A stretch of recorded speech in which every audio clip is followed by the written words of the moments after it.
पुराने ज़माने की बात है, एक बंदा बहुत बड़ा नौसरबाज था, बहुत बड़ा ठग आदमी था।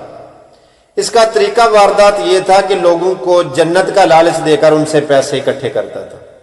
कहता 20 रुपये में जन्नत ले लो, 20 रुपये में जन्नत ले लो, 20 रुपये दो और जन्नत में जगह ले लो। इसके पास हर वक्त जन्नत में जगह लेने वालों का रश लगा होता था। इधर हमारे सादा लोग अक्सर ये सोचते रहते हैं कि हमें कुछ भी ना करना पड़े और फ्री में जन्नत मिल जाए। जन्नत एडी सौखी एडी सस्ती तो नहीं ना मिलती।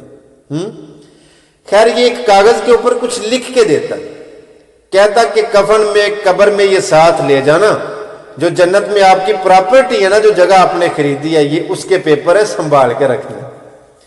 पंजाबी की एक मिसाल है कि जिन्ना चिर लालची जीउंदे ने ना, उन्ना चिर ठग्गा खाना है। ये सारे लालची थे, वो एक ठग था, बस खा रहा था। काफी देर उसका ये कारोबार, ये बिजनेस चलता रहा। एक दफा उस बस्ती में से किसी दाना आदमी का गुजर हुआ, किसी अक्लमंद बंदे का वहां से गुजरना हुआ। उसने जब गैदरिंग देखी, हुजूम देखा, मजमा देखा, तो किसी बंदे से उसने पूछा कि भाई इधर खैर तो है ना, इतने ज्यादा लोग क्यों इकट्ठे हुए हैं? तो उसने बताया कि भाई इधर एक अल्लाह वाले रहते हैं, वो लोगों में जन्नत की जगह तकसीम कर रहे हैं। ये बंदा समझ गया कि इधर बैठा होगा कोई नौसरबाज, कोई ठग बैठा होगा। उसने कहा अगर मैं मिलना चाहूं, तो उसने कहा जी जरूर आइए हुजूर, जरूर मिलवा देते हैं। ये जब उसके पास गया ना, तो इसने कहा भाई मुझे जन्नत में जगह चाहिए। उसने कहा मिल जाएगी। बोले क्या मुआवजा है, क्या कीमत है? कहने लगा 20 रुपये। इसने कहा छोड़िए जन्नत की जगह को, मैंने जहन्नम में जगह लेनी है, वहां मिल जाएगी। बाबा जी ने गौर से गुस्से से देखा, कहने लगा सारे लोग जन्नत में जगह खरीद रहे हैं, तूने जहन्नम में दोजख में क्यों खरीदनी? वो कहने लगा बाबा जी छोड़िए इस बात को। अंदर ही अंदर कहने लगा मैं खुद दोजख में जगह लेकर, खुद जहन्नम में जगह लेकर इनकी जन्नत तो बनाऊं ना, इन लोगों को जीना जो हराम किया तुमने। खैर, उसने कहा बाबा जी जहन्नम में जगह कैसे है? कहने लगा चौथाई हिस्सा, यानी कि अगर उसके 4 हिस्से किए जाएं तो चौथाई हिस्सा 100 का मिलेगा। उसने कहा अगर आधी? कहा 200 की। उसने कहा बाबा जी पूरी?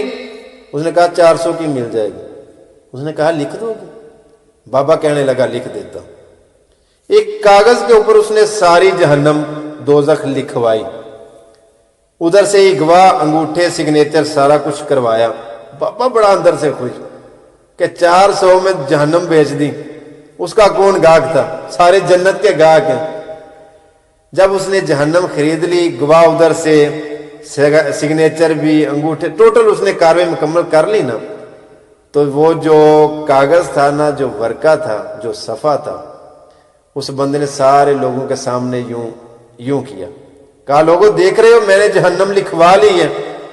तुम लोग जन्नत खरीदते थे जहन्नम के डर से, ये आज से मैंने खरीद ली, अब मेरी है, मैं इसमें किसी को नहीं जाने दूंगा। तुम जहन्नम के डर से जन्नत खरीदते थे ना, आज से लेकर तुम जन्नत ना खरीदो, क्योंकि जन्नत तो ऑलरेडी तुम्हारी है ना। नहीं समझे मेरी बात को? ओ मेरे भाई, जब उस बाबे ने देखा ना कि इसने किस तरीके से मेरा कारोबार खत्म किया, उन्हें कहा जड़ी बह गया, पट्ठा बाछड़े मेरे कारोबार का, मैं तो बड़ा राजी सा 400 की जहन्नम बेच के। लोगों को समझ आए। एक बात मेरी जहन में रख लें, कुछ लोग ऐसे होते हैं कि जो खुद जहन्नम बर्दाश्त करके आपकी जिंदगी को जन्नत बना देते हैं, खुद दोजख में पड़ के आपकी जिंदगी जन्नत बना देते हैं। कदर करें उन लोगों की, चाहे वो आपके रिश्तेदार हों, दोस्त हों, वालिदैन की सूरत में हों, भाइयों की सूरत में हों, जो आपकी जिंदगी आसान बनाते हैं। उन लोगों की कदर करें। एक बात बताऊं आपको, ये जितने नौसरबाज होते हैं ना, इनके कई तरीका वारदात होते हैं, समझने की कोशिश किया करें। हकीकत, इधर एक बहुत बड़ा अलमिया है कि हम हकीकत को समझना ही नहीं चाहते। ये जो मिसाल है, अक्लमंद बंदे जब मेरी बात को सुनेंगे तो वो समझेंगे कि ये बात किधर क्यों सुनाई गई है।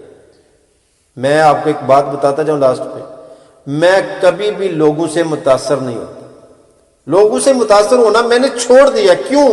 कि लोग जो नजर आते हैं हकीकत में वो होते नहीं है। واللہ با خدا لوگ نظر کچھ اور آتے ہیں، اندر سے کچھ اور ہوتے ہیں۔